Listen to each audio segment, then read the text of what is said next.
মুসলিমরা প্রথম দিকে রোজা রাখত ৩ দিন, পরবর্তীতে ১ মাস। এই বিষয়টাকে পবিত্র কোরআনের পরস্পর বিরোধী বলা যায় কি? পবিত্র কোরআনে পরস্পর বিরোধী কোনো কথা নেই।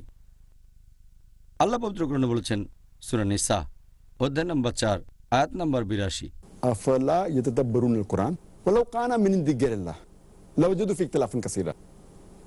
তারা কি কোরআন সম্বন্ধে অনুধাবন করে না? কোরআনের ব্যাপারে এটা কি বুঝতে পারে না? এটা যদি আল্লাহ ব্যতীত অন্য কারো কাছ থেকে আসতো তাহলে সেখানে অনেক অসঙ্গতি থাকত। তাহলে কোরআনের কোনো আয়াতই পরস্পর বিরোধী হবে না। তবে কিছু ব্যাপার রদ হয়ে যায়, লোকে এগুলোকেই ধরে। আমার মতে এটা পরস্পর বিরোধী কিছু নয়। রদ হওয়া মানে যেটা আগে নাজিল হয়েছিল। আর পবিত্র কোরআন বলছে সূরা বাকারা অধ্যায় নম্বর ২ আয়াত ১০৬, আমি কোনো আয়াত রহিত করলে বা বিস্তৃত হতে দিলে তা থেকে উত্তম অথবা তার সমতুল্য আয়াত নাজিল করি। তাই অনেক সময় দেখবেন যে জিনিসগুলো হারাম অথবা ফরজ করা হয়েছে তা বলা হয়েছে ধাপে ধাপে। এমন না যে কঠিন কাজকে সহজ করা হয়েছে, মাঝে মাঝে কঠিন কাজ সহজ হয়ে গেছে। আবার কোনো কাজ আগে সহজ ছিল, অনেকেই করতো, পরে কঠিন হয়ে গেছে। যেমন ধরেন অ্যালকোহলকে যেভাবে নিষিদ্ধ করা হয়েছে। এ সম্পর্কে প্রথম নাজিল হওয়া আয়াত সূরা বাকারা অধ্যায় ২ আয়াত ২১৯ বলছে যে অ্যালকোহলের মধ্যে, মাদকদ্রব্যের মধ্যে আছে লাভ এবং ক্ষতি, লাভের চেয়ে ক্ষতি বেশি। এখানে হারাম বলা হয়নি, সাবধান করা হয়েছে যে লাভের চেয়ে ক্ষতি বেশি। এরপর সূরা নিসা অধ্যায় ৪ আয়াত ৪৩ বলছে যখন তোমরা নেশাগ্রস্ত থাকবে তখন নামাজ পড়ো না। এটা কিন্তু বলা হয়নি যে যখন নামাজ পড়বে না তখন মাদকদ্রব্য নিতে পারো। এটা বলা থাকলে একটা সমস্যা হয়ে যেত। এখানে বলা হচ্ছে যখন নামাজ পড়বে তখন নেশাগ্রস্ত থেকো না। আর মুসলিমদের জন্য ৫ ওয়াক্ত নামাজ পড়া ফরজ। তার মানে অ্যালকোহল বা মাদকদ্রব্য সেবনের কোনো প্রশ্নই আসছে না।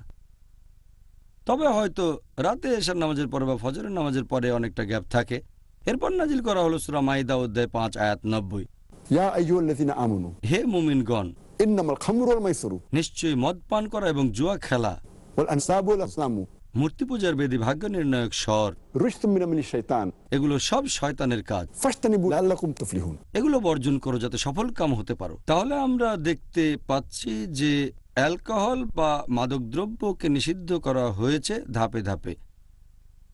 প্রথমে শুধু সাবধান করা হলো যে লাভের চেয়ে ক্ষতি বেশি, তারপর নামাজের সময় নিষেধ, তারপরে পুরোপুরি নিষেধ। একইভাবে রোজার ব্যাপারেও কোরআনে কোনো আয়াতই পরস্পর বিরোধী হবে না।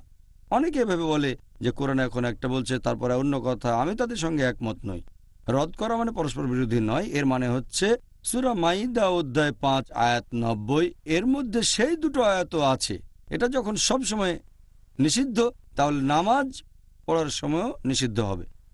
একইভাবে সূরা বাকারা অধ্যায় ২ আয়াত ১৮৩, এখানে বলা হয়েছে যে রোজা রাখা ফরজ। এখানে ৩টা দিন নির্দিষ্ট করে দেওয়া হয়নি। এই নিয়মটা এসেছে অন্য জায়গা থেকে।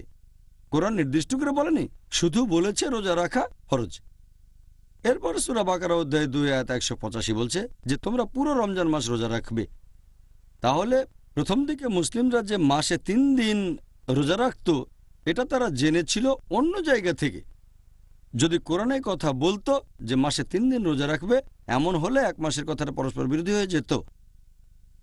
এছাড়াও প্রথম দিকে মুসলিমরা যেটা করতো সূরা বাকারা অধ্যায় ২ আয়াত ১৮৪ বলছে যে তোমরা রোজা রাখবে। তবে রোজা রাখতে যারা পারবে না বিভিন্ন অসুবিধার কারণে, তাদের অপশন দুটো, হয় রোজা রাখবে নয়তো গরিব কোনো লোককে খাইয়ে দেবে, অভাবগ্রস্তকে।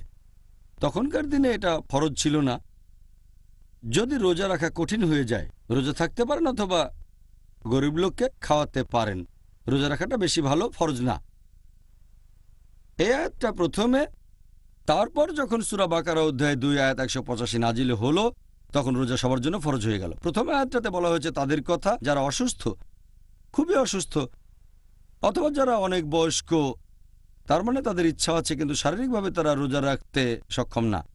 তাহলে যদি অসুস্থ থাকেন, হয়তো অনেকদিন ধরে বিছানায় পড়ে আছেন, সুস্থ হয়ে উঠছেন না, অথবা আপনার বয়স অনেক বেশি, এখন আর রোজা রাখতে পারছেন না। প্রত্যেকটা দিনই আমাদের বয়স বেড়ে চলেছে। তাহলে যদি কষ্ট করে রোজা রাখেন ভালো, তা না হলে অভাবগ্রস্ত লোককে খাইয়ে দেন, কোনো গরিবকে। একইভাবে সহবাসের ক্ষেত্রেও নিয়মটা, প্রথম দিকে নিয়মটা ছিল পুরো রমজান মাসে স্ত্রীর সাথে সহবাস করতে পারবেন না পুরো ১ মাস। কোরআন কিন্তু একথা বলেনি। কোরআন শুধু বলেছে রমজান মাসে তোমরা রোজা রাখো। এটা তারা জেনেছে অন্য উৎস থেকে। কোরআনের কথা পরস্পর বিরোধী না। প্রথম দিকে মুসলিমরা রোজা রাখত 3 দিন, এটা বেশ সহজ ছিল। তখন রোজা রাখা যদি কঠিন হয়ে যায়, না চাইলে রোজা রাখবেন না, গরিব লোককে খাইয়ে দেন, তাহলে প্রথম দিকে এটা সহজ ছিল। পরবর্তীতে কঠিন হয়ে গেল। স্ত্রী সহবাসের ব্যাপারে বলতে গেলে প্রথমে এটা কঠিন ছিল, 1 মাস সহবাস করবেন না। তারপর আল্লাহ সহজ করে দিলেন। কোরআনের কোনো আয়াতই পরস্পর বিরোধী না। তবে যেহেতু পবিত্র কোরআন নাজিল হয়েছে 22.5 বছর ধরে, সেখানে কিছু জিনিস নিষিদ্ধ করা হয়েছে একেবারে শুরুতেই, আর কিছু ধাপে ধাপে। কিছু জিনিস ফরজ করা হয়েছে শুরুতেই, কিছু ধাপে ধাপে। রোজা রাখাটা যেহেতু লোকজনের জন্য কঠিন ছিল, তাই ধাপে ধাপে এসেছে। তবে আলহামদুলিল্লাহ, কোরআনের একটা আয়াতও আরেকটার সাথে পরস্পর বিরোধী হবে না, আলহামদুলিল্লাহ।